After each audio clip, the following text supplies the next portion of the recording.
Seigneur, merci de ce privilège de méditer ta parole, la lire et la méditer. Nous nous rendons compte que te connaître, c'est l'essentiel. Et merci de ce que nous te connaissons, tu t'es fait connaître à nous.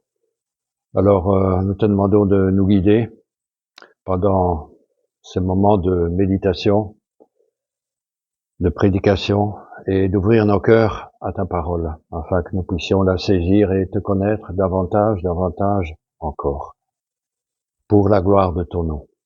Amen. Jésus revient.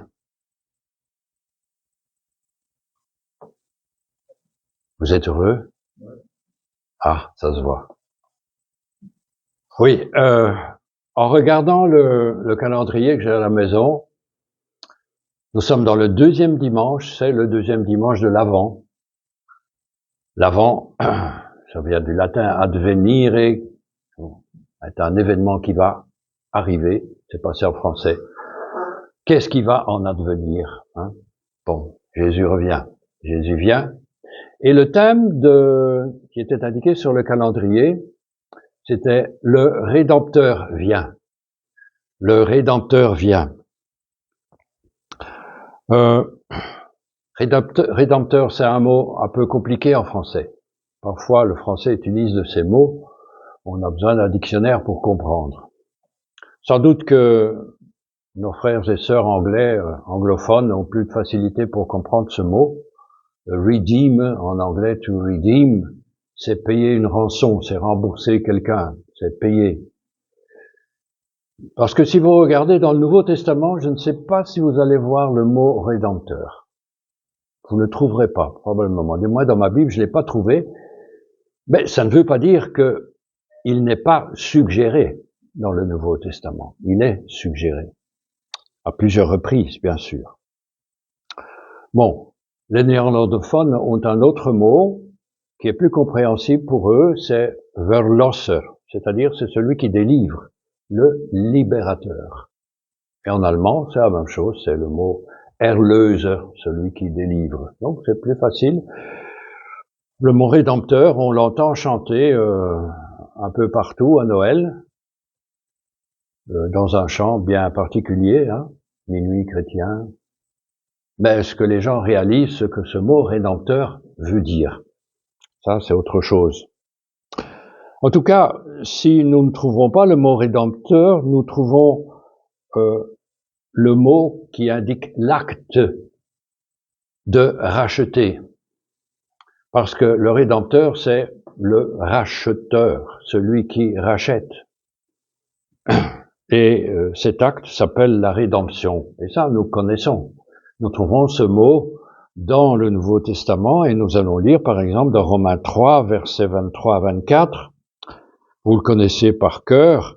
Car tous ont péché et sont privés de la gloire de Dieu et ils sont gratuitement justifiés par sa grâce, par le moyen de la rédemption qui est en Jésus-Christ. Par le moyen du rachat qui est en Jésus-Christ. Et aussi dans l'Épître aux Éphésiens, au chapitre 1er, versets 13 et 14, en lui, vous aussi, donc en Jésus-Christ, vous avez cru et vous avez été scellés du Saint-Esprit qui avait été promis, lequel est un gage de notre héritage pour la rédemption de ceux que Dieu s'est acquis à la louange de sa gloire. Pour la rédemption de ceux que Dieu s'est acquis. Un autre exemple dans Hébreux 9, versets 11-12. Il dit que Christ est entré une fois pour toutes dans le lieu très saint, non avec le sang des boucs et des veaux, mais avec son propre sang, et qu'il a obtenu de ce fait une rédemption éternelle. Pour les Juifs, cette rédemption, elle n'était que temporelle. Il fallait chaque année faire des sacrifices pour obtenir le pardon des péchés. Mais savez-vous que cette idée de rédemption, elle parcourt toute la Bible. Toute la Bible. Et déjà dans Genèse 1. Alors, nous allons lire Genèse 1, les premiers versets de Genèse 1. Dès la première page de la Bible, Dieu nous offre de l'espoir en ce qui concerne la rédemption. Alors je lis, au commencement, Dieu créa le ciel et la terre. La terre, et là il y a plusieurs traductions, était informe et vide. J'ai retenu la traduction du rabbinat français. La terre n'était que solitude et chaos. Et je reviendrai abondamment sur ce terme. Il y avait des ténèbres à la surface de l'abîme et l'Esprit de Dieu planait au-dessus des eaux. Je prends le texte. Dieu dit, chapitre 1er, que la lumière soit, et la lumière fut. Dieu vit que la lumière était bonne, et Dieu sépara la lumière d'avec les ténèbres. Jusque-là. Il ne s'agit pas de la lumière du soleil, ni de la lumière des étoiles ou de la lune, puisque, si je me souviens bien, ça a lieu au 4e jour. Ici, nous sommes avant le 1er jour. Voyez que, dès le début, la rédemption est là. Mais il y a un mot que j'ai retenu et qui est passé en français, c'est le mot qu'emploie l'hébreu. La terre était informe et vide, chaos et vide. L'hébreu dit tohu va bohu. Et c'est ce qui donne en français tohu bohu. La terre était tohu bohu, c'est-à-dire c'était un désordre, une agitation confuse, un vacarme aussi, agitation confuse. Et ces mots, tohu va bohu, apparaissent à d'autres passages dans la Bible, dans l'Ancien Testament. Si vous prenez Ésaïe 34 au verset 11, le prophète parle d'Édom et annonce la ruine, le jugement d'Édom avec ces mots. Dans Ésaïe 34, verset 11, on y étendra le cordeau du vide et le niveau de la ruine, le niveau du chaos. Et également dans Jérémie 4, 23, dont je reparlerai un peu tout à l'heure, Jérémie dit, je regarde la terre d'Israël, et voici, elle est informe et vide. Elle est chaos et informe. Dans Genèse 1, j'y reviens, l'état de la terre est chaos et vide. Mais, dans le reste du chapitre, Dieu va prendre le désordre, ce chaos, et va mettre de l'ordre. Dieu va prendre ce qui est informe et va mettre de la forme. En quelque sorte, Dieu va prendre ce qui est sans bénédiction et va y apporter la bénédiction, la lumière. Tout était ténèbres, Dieu va apporter la lumière. Et nous trouvons ce même terme dans Deutéronome 32, verset 10, lorsque Moïse décrit le désert dans lequel se trouve le peuple d'Israël à cause de son manque de foi, de son infidélité envers l'Éternel. Il nous est dit, dans Deutéronome 32, verset 10, il l'a trouvé dans une région déserte, dans un chaos hurlant et aride, rempli d'effroyables hurlements. Le désert dans lequel se trouve le peuple d'Israël est tohu bohu, tohu va bohu, chaotique. aride, en contraste total avec le pays vers lequel le peuple d'Israël se dirige, le pays de la promesse, qui est un pays où coule le lait et le miel. Tout à fait en contraste. Et nous trouvons d'autres exemples dans la Bible. Lorsque le peuple d'Israël se trouve en Égypte, esclavage, tohu bohu.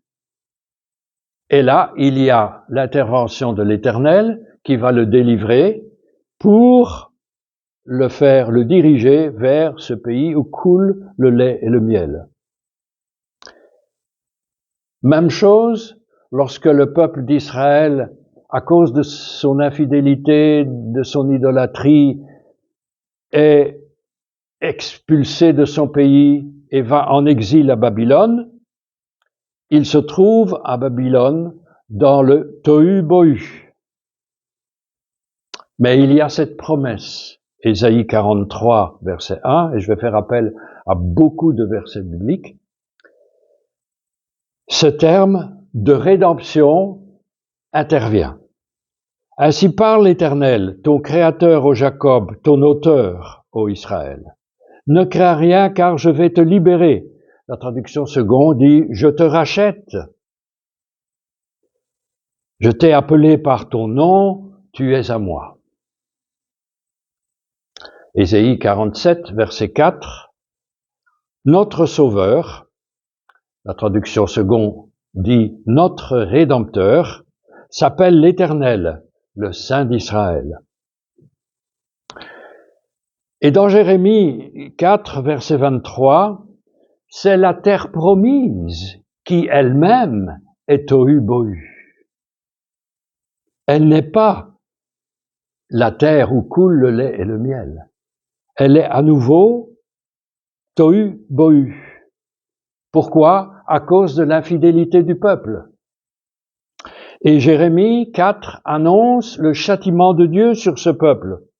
Il va faire venir un peuple du nord, les Chaldéens, qui vont envahir la terre d'Israël et vont détruire Jérusalem. Mais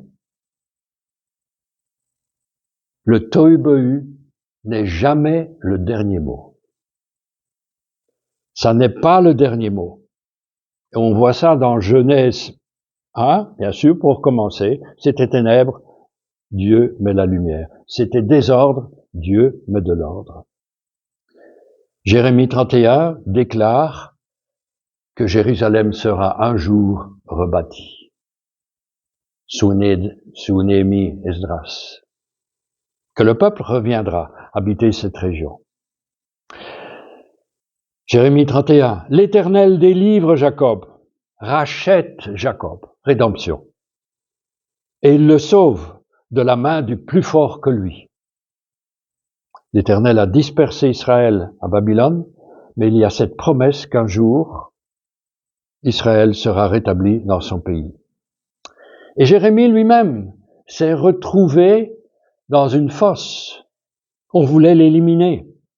Mais l'Éternel l'a délivré, il l'a sauvé. Et Jérémie, dans ses lamentations de Jérémie 3, verset 18, « Seigneur, tu as pris en main les causes qui me touchent, tu sauves ma vie. » Traduction seconde, tu as défendu la cause de mon âme, tu as racheté ma vie. Rédemption. Vous voyez que ce thème de la rédemption commence dès le début de la parole de Dieu, dès les premiers versets de la Bible, et continue. Nous voyons, au travers ces quelques versets, que les mots chaos et vide, solitude, tohu bohu, sont très justes pour décrire l'état de la terre avant le premier jour. Ils évoquent l'absence de bénédiction et même le jugement, mais anticipent chaque fois une action de Dieu.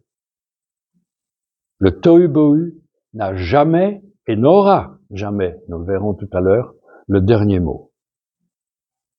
Que ce soit lors de la création, que ce soit lors du peuple d'Israël, de son esclavage en Égypte, il y a la rédemption, il y a la délivrance. Après 40 ans dans le désert, ils vont entrer dans le pays promis.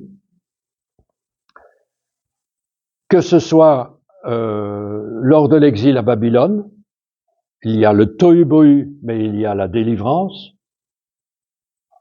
Que ce soit lors de la destruction de Jérusalem et du pays d'Israël, lors de l'occupation romaine, c'était le tohu-bohu absolu.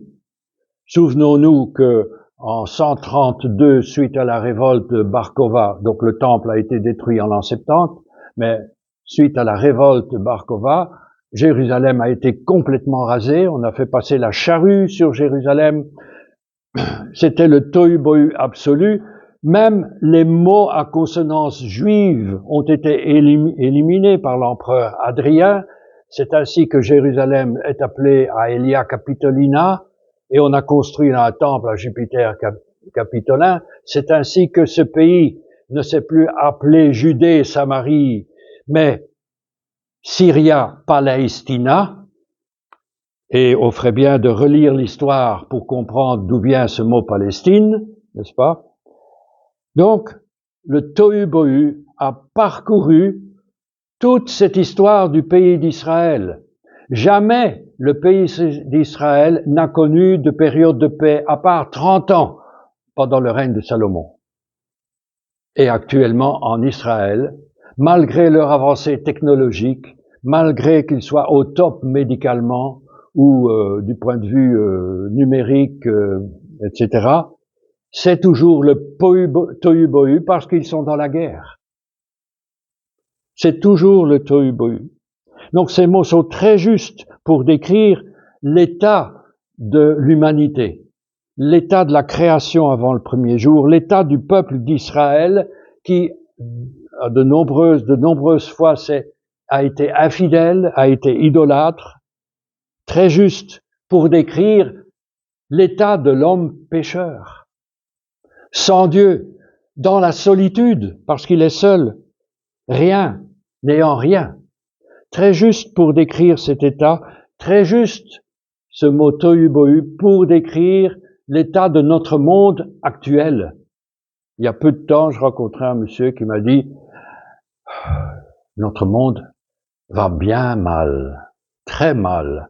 Je me demande ce que nous allons laisser à nos petits-enfants, à nos enfants et nos petits-enfants. » Nous vivons dans un monde où règne le tohu-bohu, où règne la corruption, où règne la tromperie. Quand vous recevez un commentaire de quelque chose sur Internet, vous ne savez pas si c'est quelqu'un qui l'a donné ou bien si c'est l'intelligence artificielle. On est trompé de différentes façons. Nous sommes dans un tohu-bohu absolu. Et que fait Dieu? Qu'a fait Dieu? Qu'a-t-il fait? Dieu intervient. Chaque fois dans l'histoire d'Israël, il est intervenu. Il est intervenu lors de la création. Il est intervenu lors de l'esclavage du peuple d'Israël en Égypte. Il est intervenu lors de l'exil à Babylone. Il est intervenu lors de l'occupation romaine. Mais les Juifs n'ont pas reconnu leur Messie. Mais il est intervenu. Alors Dieu va intervenir dans la vie de ce peuple. Il va intervenir dans notre vie. Et dans l'Ancien Testament, nous trouvons deux mots principaux qui parlent de la rédemption, dans lequel se trouve ce concept de la rédemption. Et là, dans l'Ancien Testament, vous trouvez, on l'a lu d'ailleurs, le mot rédempteur.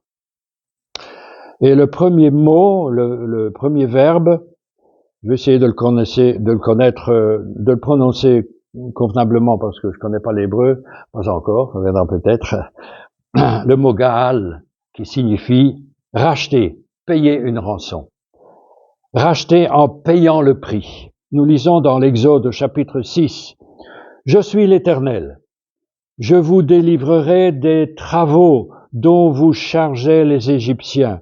Je vous délivrerai de leur esclavage et je vous rachèterai avec puissance et par de grands jugements.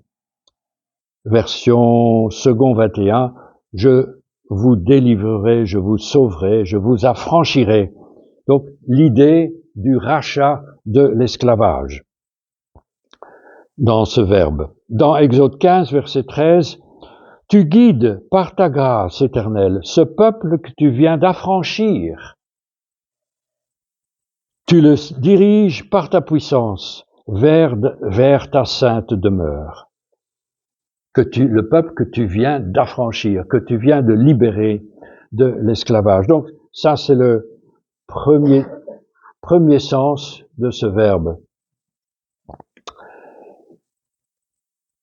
Et à partir de ce moment où Dieu libère ce peuple de l'esclavage, il devient le libérateur de ce peuple. Il va les libérer, les délivrer, les racheter du danger, de l'oppression, de la captivité, de la mort. Dans le livre de Ruth, vous trouvez ce mot Goël, le racheteur, le rédempteur. C'est Boaz qui va racheter Ruth et sa belle-mère, Naomi, qui sont dans les difficultés, qui sont dans la pauvreté. Et parce que Boaz est le proche parent de la famille, il a le droit de rachat selon cette loi juive. C'est un modèle, un type de Christ. Moïse est en quelque sorte le rédempteur d'Israël, le libérateur, celui qui va libérer le peuple de l'Égypte, celui qui va libérer ce peuple du tohu-bohu de l'esclavage et l'emmener vers la liberté. Mais Moïse a dit ceci: le Seigneur votre Dieu vous suscitera d'entre vos frères un prophète comme moi. Vous l'écouterez dans tout ce qu'il vous dira. Et Pierre, dans son discours, dans Actes 3, 22, va reprendre ces paroles de Moïse, de Deutéronome 18, verset 11.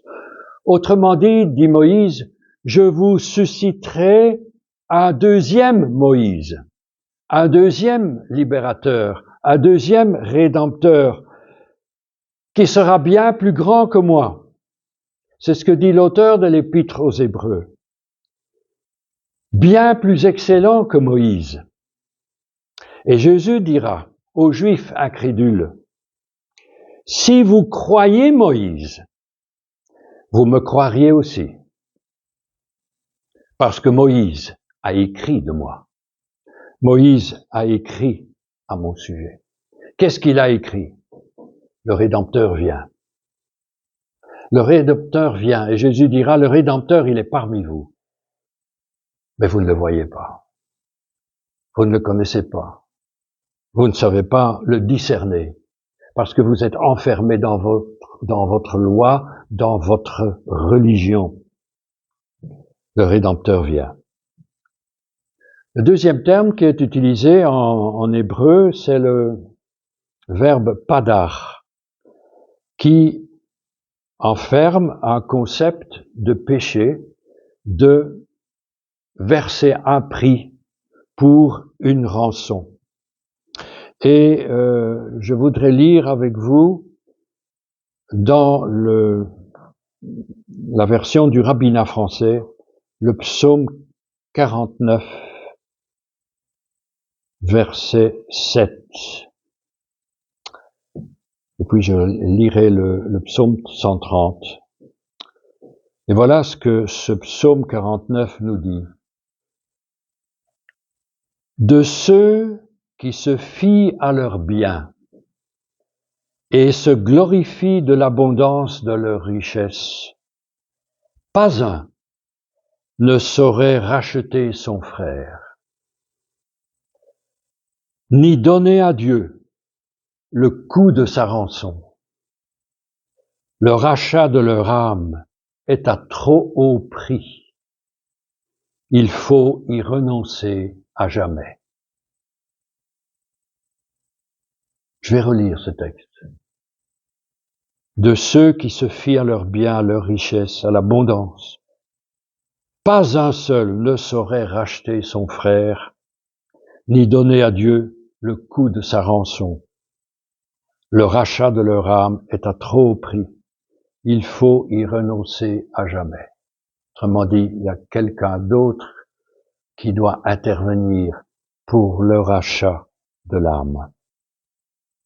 Et la réponse se trouve dans le psaume 130,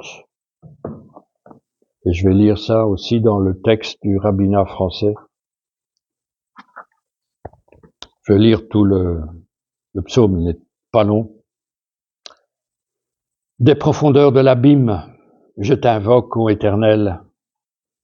Seigneur, écoute ma voix.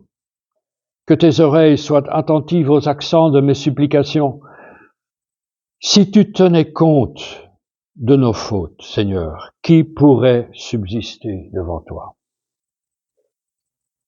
Mais chez toi, l'emporte le pardon, de telle sorte qu'on te révère. J'espère en l'Éternel, mon âme est pleine d'espoir, et j'ai toute confiance en sa parole. Mon âme attend le Seigneur plus ardemment que le guetteur le matin. Oui, que les guetteurs n'attendent le matin. Qu'Israël mette son attente en l'Éternel, car chez l'Éternel domine la grâce et abonde le salut. C'est lui qui affranchit Israël de toutes ses fautes. C'est lui qui a franchi Israël de toutes ses fautes. Il est impossible à un frère de racheter mon âme. Il n'y a que l'Éternel qui puisse racheter mon âme de mes fautes.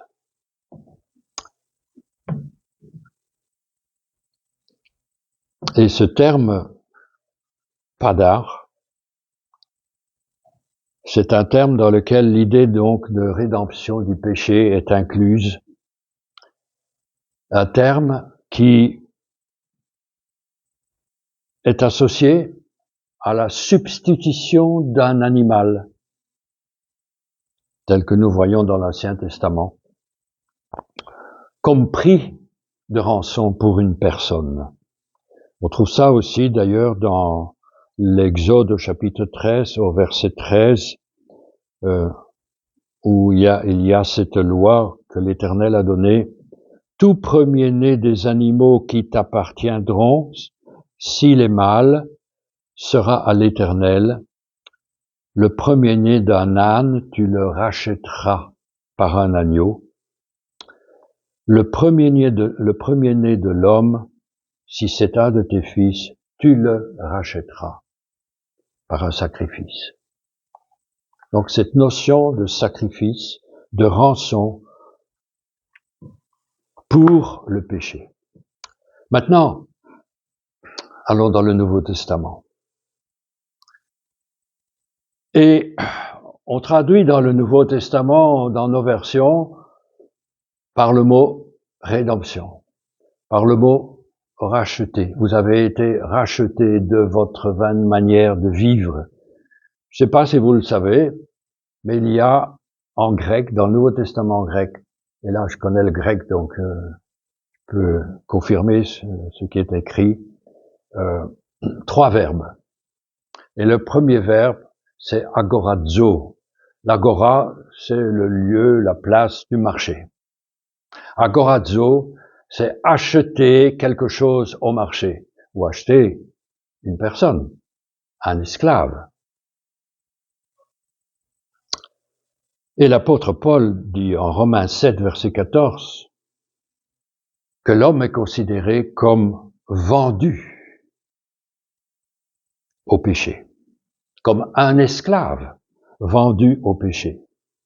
Et parce qu'il est dans cet état, il est condamné à mort. Romains 6, verset 23, le salaire du péché, c'est la mort. Mais il peut être racheté parce que Jésus-Christ a payé Jésus est venu sur la place du marché et il a acheté, il nous a acheté, nous qui étions esclaves, qui étaient la propriété d'un autre, du péché, de Satan. Il nous a rachetés. Il a payé le prix. Il a payé notre rançon. Il est notre racheteur, notre rédempteur. C'est le terme qu'utilise Paul dans 1 Corinthiens 6, verset 20. Vous avez été rachetés à un grand prix. De même en 1 Corinthiens 7, verset 23. Et c'est le même terme que Pierre va utiliser dans sa lettre, la deuxième lettre, où il dit ceci: il y a parmi le peuple de faux prophètes, et il y aura parmi vous de faux docteurs, qui renieront le maître qui les a rachetés. C'est le même terme, j'ai vérifié, agorazo, egorastete, qui vous a racheté. Même terme que nous trouvons dans Apocalypse 5, verset 9. Tu es digne de prendre le livre, car tu as été immolé et tu as racheté par ton sang, des hommes de toute tribu, de toute langue et de toute nation. Il en est de même pour Apocalypse 14, verset 4, mais on va pas le lire. Donc, en fait, ce mot agorazo exprime donc le cœur de la mission du Seigneur Jésus. Il est venu donner sa vie en rançon pour plusieurs, pour tous. Un autre mot, c'est le même mot, mais avec un préfixe. Ex agorazo. Ça veut dire que j'achète quelque chose au marché, que j'achète esclave du marché, mais je ne laisse pas sur le marché. Je l'emporte hors du marché. C'est-à-dire qu'il n'y a plus aucune transaction qui puisse être faite, que quelqu'un d'autre ne peut plus acheter ce que j'ai acquis. On hésite, que ce que j'ai acquis moi-même, parce que j'en ai payé le prix. Donc, j'appartiens, si je veux, définitivement à mon acquéreur, à celui qui a payé le prix. Et nous trouvons cela dans Galates 3, verset 13. Christ nous a rachetés de la malédiction de la loi.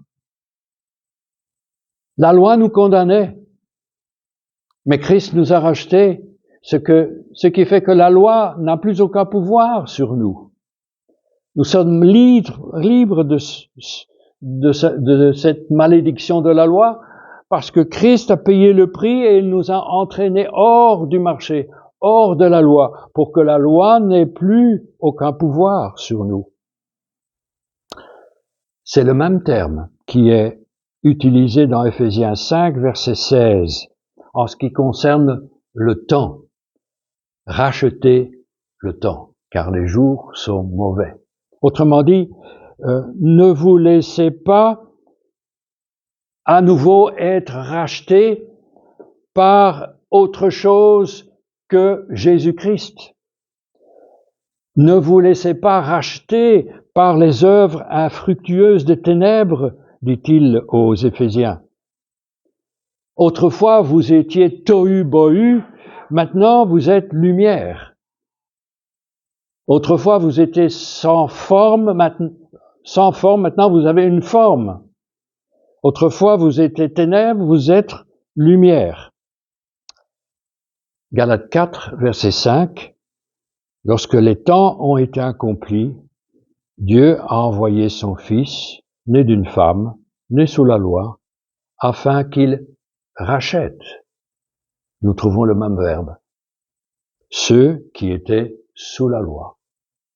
Il nous a extraits du pouvoir de la loi qui nous condamnait, et afin, dit le texte, que nous reçussions ou que nous recevions l'adoption.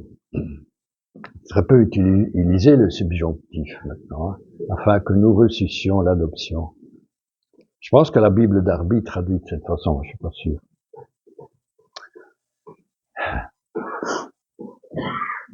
Israël est toujours dans l'attente de son Rédempteur, dans l'attente du Messie, qui va apporter à cette nation d'Israël la paix, la sécurité dont il a tant besoin. Israël aurait dû être pour les nations un canal de lumière. Il ne l'a pas été. Ils n'ont pas reconnu leur Messie. Il le reconnaîtra un jour. La promesse est dans la parole de Dieu. Mais Jésus a accompli cette vocation d'Israël, cette mission. Jésus est venu. Il est venu apporter la lumière. Il est venu apporter le salut pour l'humanité. Il est le Rédempteur dont parle l'auteur de l'Épître aux Hébreux, bien plus excellent que Moïse. Et l'auteur dit ceci, Jésus-Christ qui a été fidèle à celui qu'il avait établi, comme Moïse le fut dans toute la maison de Dieu. Il a été jugé digne d'une gloire d'autant supérieure à celle de Moïse que celui qui a construit la maison a plus d'honneur que la maison elle-même. Alors je reviens maintenant au chapitre 1er de la Genèse, tout au début. Parce que vous voyez que le thème de la lumière qui brille dans les ténèbres, qui apparaît dans Genèse 1, eh bien, il est repris encore une fois dans toute la Bible, bien sûr dans un sens figuré, que la lumière soit et la lumière fut. Dieu voit l'état de la terre et il apporte la bénédiction. Il change tout. Dans Ésaïe 8, versets 22 à 26, l'auteur décrit les ténèbres, le tohu-bohu, que connaît Israël, qui est désobéissant. Et à partir d'Ésaïe 8, 23, là, il y a une différence entre ma version et la version du rabbinat français en ce qui concerne l'ordre des versets. Pour nous, c'est le chapitre 9 et ici, c'est la fin du chapitre 8, mais ça n'a pas beaucoup d'importance. Ésaïe 8, verset 22, alors que le peuple d'Israël est dans les ténèbres, dans le tohu-bohu à cause de sa désobéissance, à partir d'Ésaïe 23, nous lisons « Toutefois, l'accablement, dit le texte rabbinique, ou les ténèbres, ne persistera pas là où est maintenant la détresse. Les ténèbres ne régneront pas toujours sur la terre où il y a maintenant des angoisses. Le peuple qui marchait dans les ténèbres a vu une grande lumière. Sur ceux qui habitaient le pays de l'ombre de la mort, une lumière a brillé. » Et dans ce passage d'Ésaïe, vous allez voir en le lisant que la lumière est connectée à la joie. Jésus va apporter la joie. Le Messie d'Israël va apporter la joie. Et dans ce texte d'Ésaïe 8, nous lisons ce Messie qui va venir, ce Rédempteur, qui est l'enfant qui naîtra, portera le nom de merveilleux, conseiller, Dieu puissant, Père éternel, Prince de la paix. Ésaïe prend en quelque sorte l'image de Genèse 1 et l'applique à l'arrivée du Messie et de son règne, qui sera caractérisé par la joie, par la justice et par la paix. Matthieu va faire de même. Il cite Ésaïe 8, 23, Matthieu 5, verset 1, pour montrer que Jésus est le Messie et que la lumière qui amène le salut dans un état de ténèbres. Jean, dans son premier chapitre que l'on connaît bien, va prendre l'image aussi de Genèse 1 et appelle Jésus la lumière qui brille dans les ténèbres. Et Jésus lui-même va dire, je suis la lumière. Celui qui me suit ne marchera pas dans les ténèbres, mais il aura la lumière de la vie. Et Paul aussi va utiliser cette image de Genèse 1 en disant que ceci, je reprends, dans 2 Corinthiens 4, Dieu qui a dit « La lumière brillera du sein des ténèbres » a brillé dans nos cœurs pour faire resplendir la connaissance de la gloire de Dieu. Ah oui, j'oubliais, il y a un troisième terme, un troisième verbe en grec. C'est le verbe lutro. Lutro, qu'on traduit par racheter, mais lutro qui est utilisé pour libérer un esclave. Dieu nous a rachetés sur le marché du péché. Il a payé le prix. Il nous a emmenés hors du marché pour lui appartenir définitivement, pour qu'il n'y ait plus de transactions possibles. Et il nous libère du péché. Il nous libère de la puissance de la mort. Il nous libère de la puissance des ténèbres. Romains 3, verset 24. Ils sont gratuitement justifiés par le moyen de la rédemption. Et c'est ce verbe lutro qui est utilisé par Paul. La rédemption qui est en Jésus-Christ. Par la libération qui est en Jésus-Christ. Et Romains 8, verset 23, Paul va appliquer ce terme de lutro, de la rédemption, à la rédemption de notre corps. La libération de notre corps, de cette chair qui est la nôtre. Dans Romains 8, verset 23. Donc nous voyons en fait que ces trois termes qui sont utilisés dans le Nouveau Testament pour parler de notre rédemption sont en rapport, en conjonction avec, bien sûr, le système sacrificiel d'Israël pour le péché. Il faut une rançon qui soit payée, il faut un prix qui soit payé pour que nous soyons libérés de la culpabilité et de la pénalité du péché. Ainsi, bien que nos péchés nous aient séparés de Dieu, le Père, dans son amour, dans sa miséricorde, dans sa grâce, a engagé l'ultime mission de sauvetage.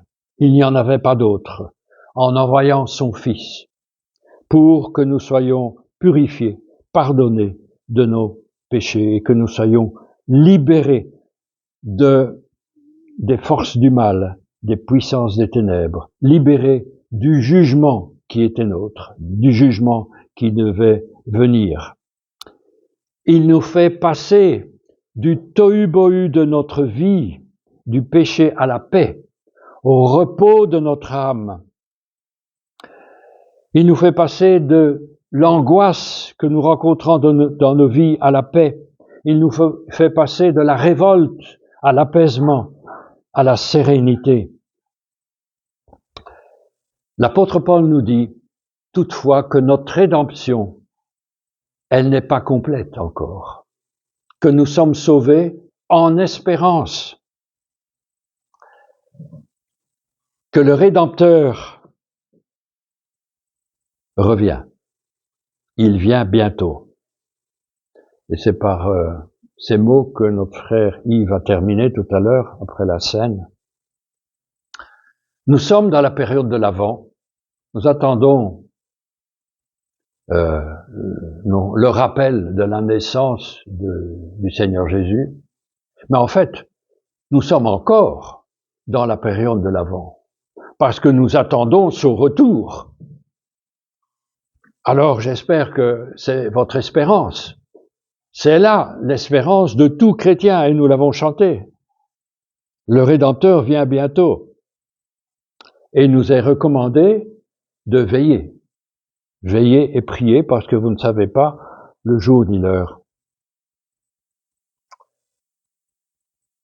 Le tohu-bohu de ce monde n'aura pas le dernier mot. Dieu va créer un monde nouveau dans lequel il va apporter la justice, la paix, la joie, l'amour.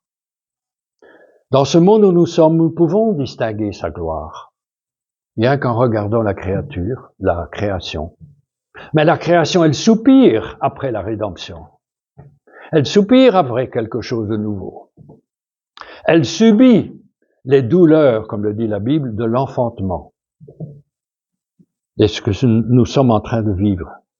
Mais un jour, ce tohu-bohu de ce monde dans lequel nous sommes, et quel tohu-bohu, à tout point de vue, que ce soit au Moyen-Orient, que ce soit en Ukraine, en Russie, que ce soit aux États-Unis, que ce soit dans nos sociétés européennes, quel tohu-bohu, le Rédempteur viendra mettre de l'ordre. C'est l'espérance de Job. C'est l'espérance de Job. Je sais bien que mon Sauveur vit, ou que mon Rédempteur est vivant, et qu'un jour, il se manifestera sur la terre. Il avait cette espérance, Job.